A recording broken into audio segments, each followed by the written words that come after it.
Welcome back to the Young Entrepreneurs Podcast. I'm your host, Spencer McParlin, and today I'm joined by, as everybody I'm sure who's been to Harbortown knows, he's a legend, Gregg Russell. So, without further ado, I guess let's dive into it and learn about his career and kind of how he ended up at Harbortown. So, can you kind of walk us through your journey and like how you got started, so to speak?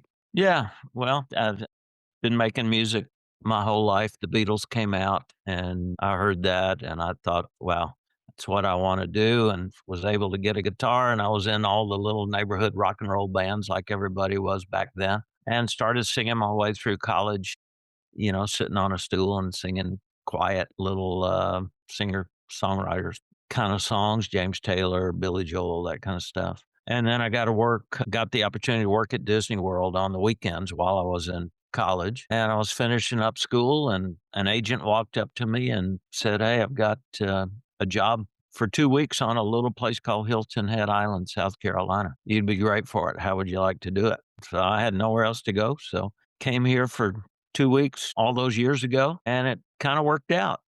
I've been here ever since. So, was the thought, I guess, kind of let's see what happens, and if this short term gig, so to speak, works out, great. If not, I'll pivot and go explore something else. No, I never really had any thought about trying something else. My 2 weeks here became two more, became two more, became two more. And then by the end of the summer, I had booked enough gigs throughout the winter to go out to the ski resorts out in Colorado, Aspen and Vail and Beaver Creek and places like that. And then I got on the college circuit and then started opening for major acts around the country. And Las Vegas, and I was on cruise ships all over the world, and I was just never ever out of work ever. And do you think that that's kind of a good thing, or do you kind of see it as like a bad thing, or a mix of both? I don't know anything negative about it. I've gotten to live my life the way I wanted to, and being creative and having fun, and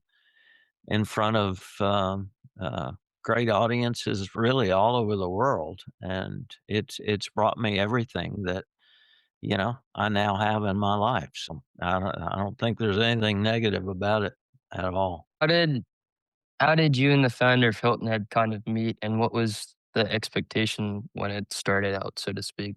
The expectation was they needed somebody for a 2 week opening, and the agent needed somebody to go in there, and he thought I'd be a good fit. And then over the course of time, I met the developer, Charles Fraser, who was a visionary, legendary guy, and he kind of befriended me and took me under his wing and gave me a lot of opportunities that I wouldn't have had otherwise. So do you think that him opening the door, but also him giving you guidance, that it helped you with your career? Well, of course, everybody starting out is struggling to find their way. And I certainly, although I'd had a good education, I really hadn't focused in on long term. I was just thinking, okay, I'm out of school. This looks like fun for a couple of weeks. And then all of a sudden, there you are. I've got a Christmas show coming up, and that will be my last show of my 48th season under the Liberty Oak in Harbortown. Is it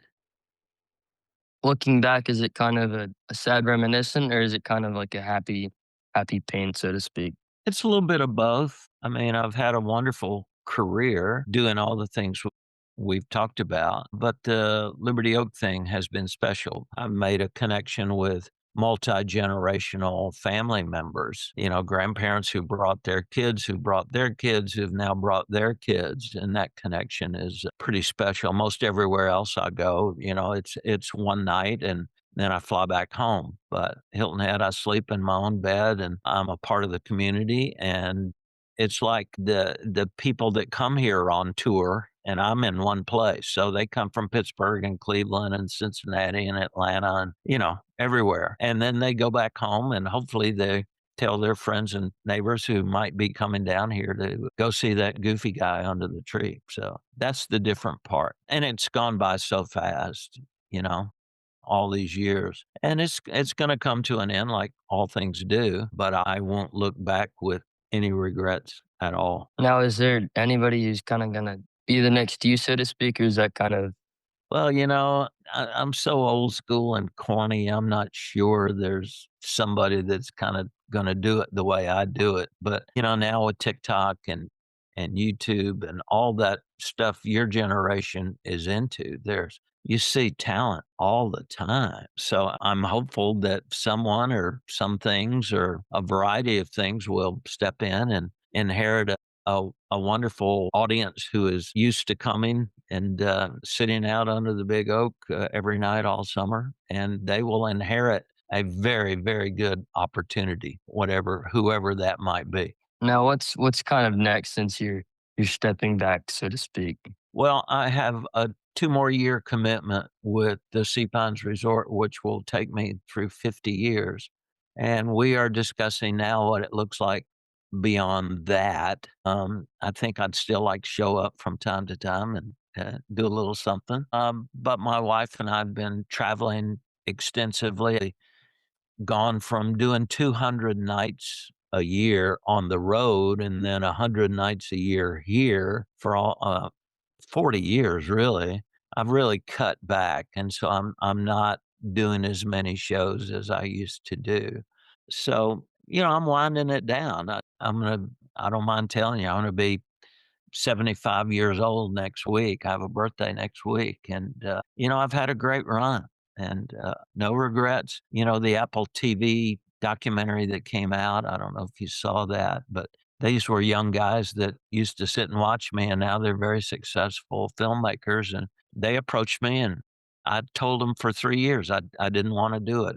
I turned them down, and finally we agreed to do it, and they saw something in it, and it turned out within 24 hours of being broadcast on Apple, became the most watched documentary in America and stayed there for almost 3 months. So that has opened up some other doors, like talking with you today, and a variety of podcasters all over the country have called and talked about retirement and entrepreneurship and turning something out of nothing into something special. And I'm enjoying that. Thanks for having me with you today. Yes. Now, I know that starting out you didn't have a lot because I think it was um, the owner of Hilton Head. He kind of asked where you lived, and you were kind of honest and was like, I'm living behind the what used to be the Piggly Wiggly," and he's kind of like, Yeah. "Can you like I'll offer you a place." How did that kind of give you a little bit of hope, but a little bit of perspective, so to speak? Well, it made me, number one, feel valued. Number two, allowed me to move out of my van. Well, I was living in the back of a van. Now it's kind of cool. People live in their vans. But back then, I felt like the poorest guy in town. But I was living in my van, and the developer approached me one day and asked me where I was living. And I said, well, I'm living in my van. And he afforded me a place to move into and get my legs under me and begin to build a career. Young people now, I don't know how you start off with a career and trying to, life is so expensive, and it was even back then. So to be given an opportunity and a chance to get my legs under me and start my career was really invaluable. Now, how do you kind of do that since you're older, kind of flipping it and helping other people out, so to speak?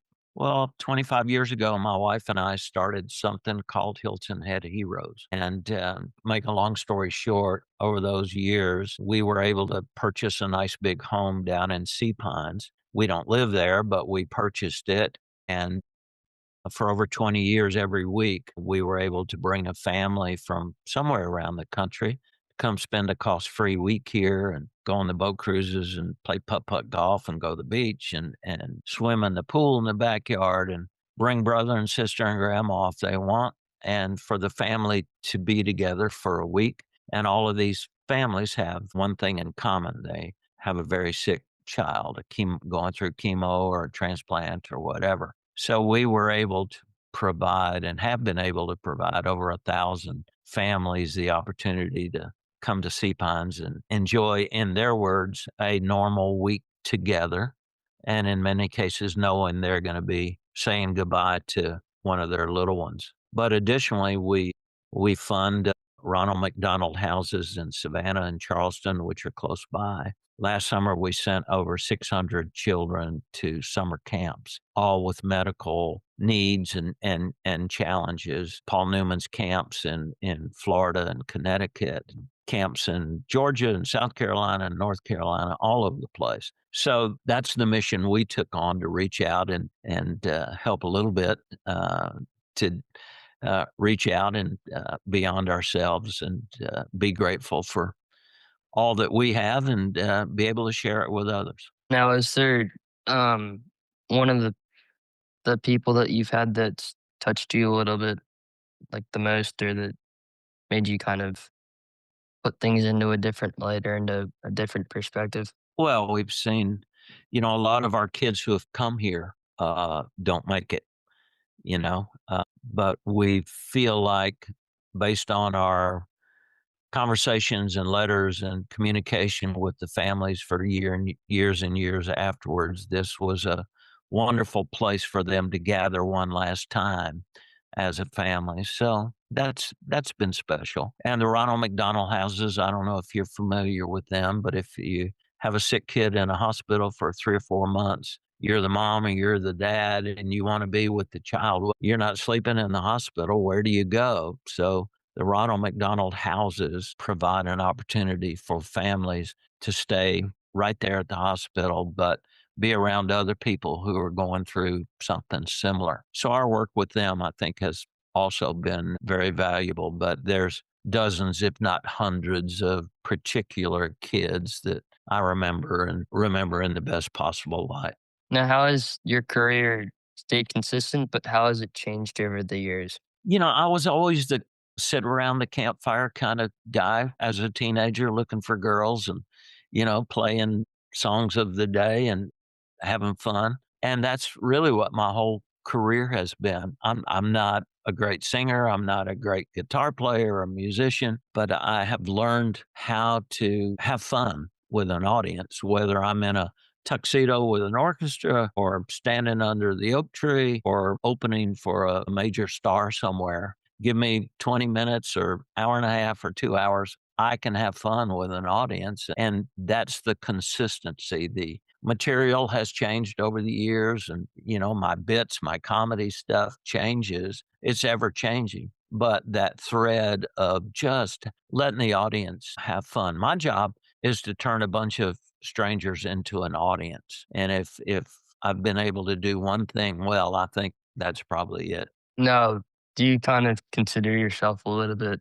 a part comedian, so to speak, with your joke telling and some of your Yeah, I don't humor? I've always said with my tongue in my cheek, I don't really make a living singing. I do sing and I have songs, but I really make a living in between the songs, telling stories and being funny and hooking all the, threads together. And that's what I love doing. Now, has it kind of been a driver, so to speak, doing kind of what you love a little bit, if you will? Well, yeah. I mean, anytime you get to go to work and you like what you're doing, and every night's a challenge. It doesn't matter what I did last night. I don't care how good I was. Tonight, different audience, whole new game. So you got to show up, and you can't phone it in.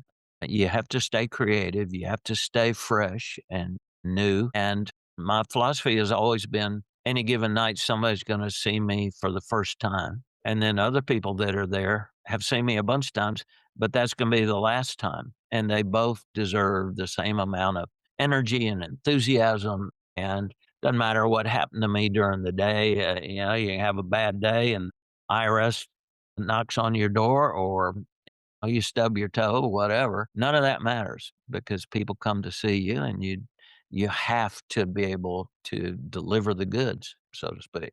But loving it makes all the difference in the world. How did you and Randy meet, but how did the songwriting and the partnership work out? Yep. Randy and I used to go to Colorado every winter for like 30 winters. And eventually I bought a club out there. It was a pizza joint, pool tables, seat 300 people or so. And I would come in and do an early performance, like from 7 o'clock until 10 o'clock at night. and then they would have a rock and roll band come on the stage and play till 2 in the morning.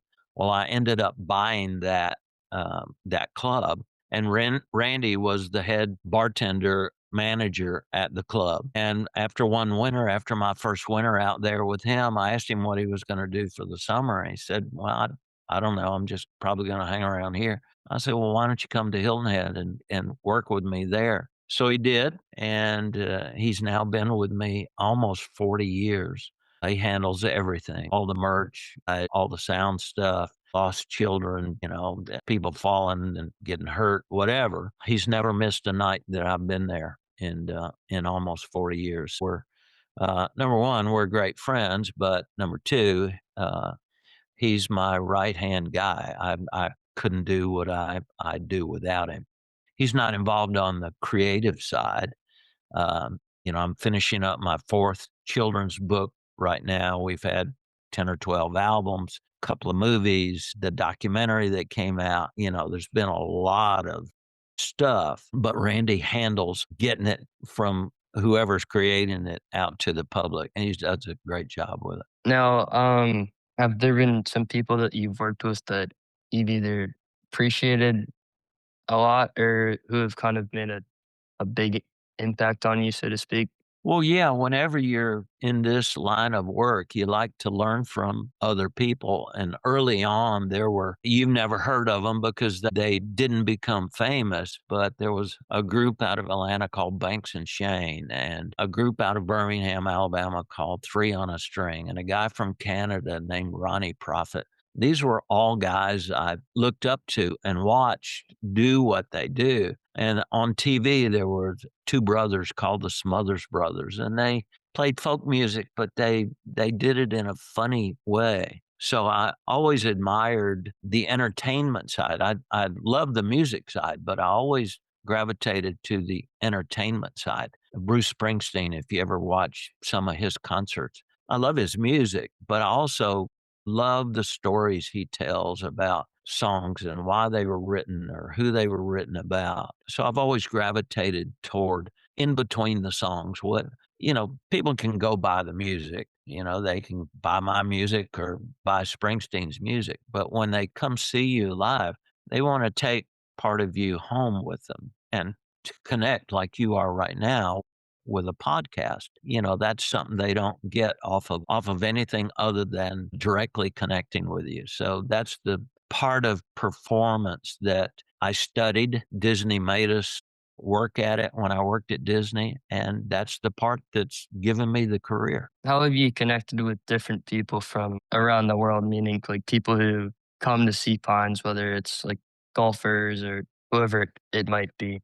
Well, now it's pretty easy in this day and age with media being the way it is, social media. But when the guys at Apple decided to create our documentary, as I told you, I turned them down because I just thought, well, there's no story here. Nobody's going to want to watch this. But what it brought to light was it did so well because all of those people over all these years, the Apple people think it's been like 5 million people have sat there in my audience. They liked watching it and hearing the story and connecting with it. And I think we were all surprised how many people are out there around the country that, consider us to be friends. So it was cool to watch. Now, is there any one thing from your career that you're very proud of or that you didn't expect, so to speak? I think just the longevity. There aren't a lot of guys around that have strung together, 50 years in the business. And I'm not famous. Okay. I don't have hit songs. I'm not in People magazine or, whatever's big right now. But I've carved out a career that has connected me with generations of family members. And I think I'm probably the most proud of that. And my dad taught me early on, whatever you do, you have to show up. And you have to keep showing up day in and day out. Put in the time, put in the rehearsal, put in the creativity, and keep going.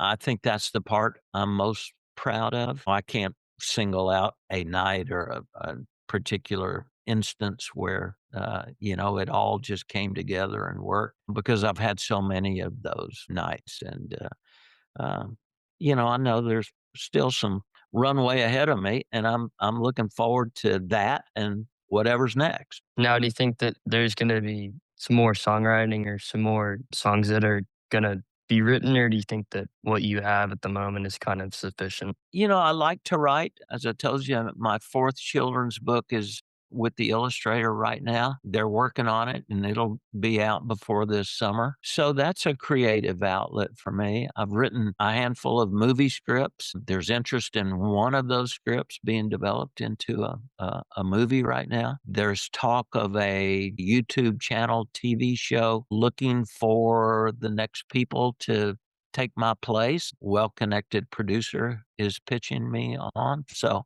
I don't know what's coming, but whatever it is, it'll be fun.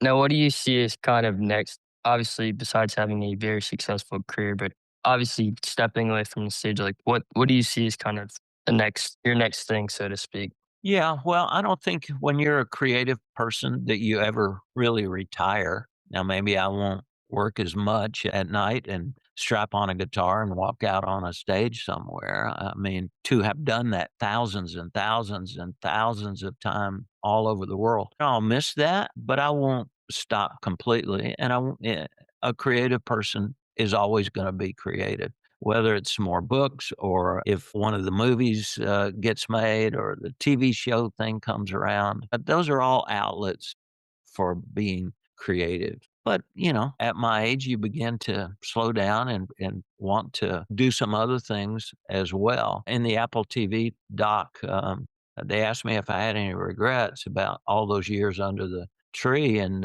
in the summertime. And we have two beautiful daughters. And I have a regret that I never got to go with them on a summer vacation. My summers were spent entertaining other children on vacations. Now we took our trips and, the rest of the year, but, I get to have more family time. We have a new granddaughter in New York City with our daughter, and our oldest daughter lives out in Colorado. So we're going to bounce around and have fun traveling. And, I hook up with people all the time that want to stop and chat, like chatting with you today. So it's a fun thing.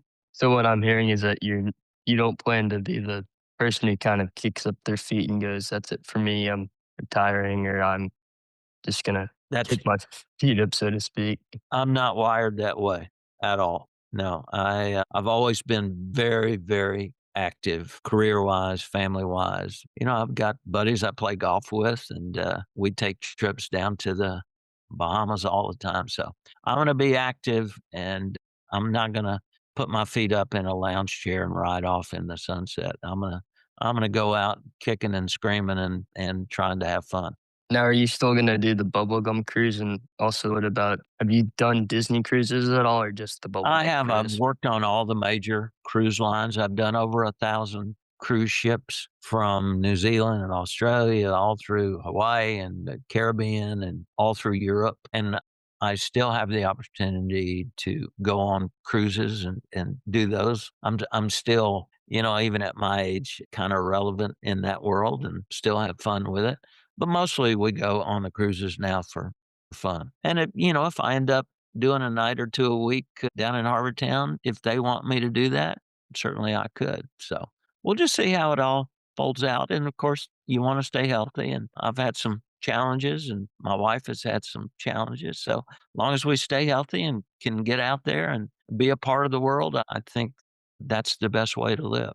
Now, do you have any advice for anybody who's younger who either wants to follow the path that you did or wants to be an entrepreneur and kind of wants to take a risk? Well, I think yes, I mentor a couple of younger musician types now, and I think number one, you have to be authentic, and you have to be genuine in what you're doing, whatever your passion is, and you have to find something that you really like because going to work every day is hard. If you hate it, I don't know how people do it, but it's hard even if you love it. So with our children, we tried to expose them to everything in the world and let them pick and choose what they do. And they both did, and they're successful doing that. So I think that's the key. Find something you love, be authentic, try to learn from people around you, watch how other people did it, try to improve that and put your own spin on it, and go to work every day and make a difference in people's lives. And what you put out there comes back in wonderful ways. Now, my next question is what excites you the most about AI, but also what scares you most about it as well? Well, I think it's frightening that, you know, someone could record our conversation here today and then take that and with AI could recreate me saying something that I didn't say or that I didn't think and paint me into a corner, not of my own doing. That's frightening to me. But I think AI used in properly is a great creative tool. Can help writing, can help anything and everything. It'll be interesting to see where it goes over the next 10, 20 years. But somehow we have to be able to discern what is real and what is created, out of a computer so that we know the difference. We can't have our political leaders or our heroes or our athletes or uh, just regular everyday people having their words changed that don't reflect what they are really saying at any given moment. That's frightening. Now, what is your question for the next guest that comes on? Gosh, I would wanna know. You've asked the good questions. Why and how did you get started? What led you on that road? We all walk down a road and you zig and zag off the road until you find something that really tugs at your passion strings. And then when you discover that, then how do you get good at it? How do you get better at it? And that happens with study, with practice, with work. They say it takes 10,000 hours to be able to do anything pretty well. So I would say to anybody coming along, find it. You know what it is when you're doing it. You love doing it. Nobody made me go sit in my bedroom and sit and play the guitar for hours after hours after hours. I just love doing it. And then how do you turn that into something that can be a good thing in the world, no matter what it is? You can be a good businessman, you can be creative, you can do anything you want to do, especially now with the way the world is. So find it, embrace it, work at it, study it, and take it out there. Take a risk. Nobody's going to come knock on your door and say, "Hey, we want you to do this." No, you gotta push it out there and find your space. Now, my last question is are there 2 to 3 people that you would recommend for the podcast? Depending on what you're looking for, if it's entertainment people or if it's business people or it's